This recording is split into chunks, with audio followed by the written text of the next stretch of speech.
Ẹ káàárọ̀, ẹ káàsán ní gbogbo ibi tí ẹ ti ń gbọ́ mi ní orílẹ̀-èdè àgbáyé. Ẹ kú ojúlọ́nà. Sinimá kan tó lalẹ̀ wù tí a sì ti mọ̀ káàkiri àgbáyé. Sinimá yìí gbàkọ̀gbì.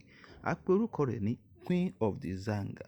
Queen of the Zanga. Queen of the Zanga jẹ́ sinimá àgbéléwò tó panilẹ́rìn-ín tí àwọn oríṣiríṣi òṣèré tó làmìlaka àwọn olùkópa níbẹ̀. Àwọn bíi Péjú Ògúnmọ́lá, Yínká Solomon, Jamiu àti àwọn ló kópa nínú sinimá yìí.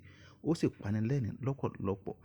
Ìtọ́wò là ń mọ àdídùn ọbẹ̀. Gbogbo ẹ̀yin olólùfẹ́ sinimá yìí, ẹ má ṣe gbàgbé láti tẹ subscribe button fún àǹfààní láti wo apá kejì nígbà tí ó bá jáde àti wípé láti máa rí sinimá wa lóòrèkóòrè. Ẹ jọ̀wọ́ ẹ má ṣàì gbàgbé láti tẹ ago tí ó wà lẹ́gbẹ̀ẹ́ subscribe button fún àǹfààní láti jẹ́ ẹni àkọ́kọ́ tí yóò rí sinimá wa nígbà tí ó bá jáde. Èmi ni tiyín tòótọ́, ọmọ Aláyọ̀.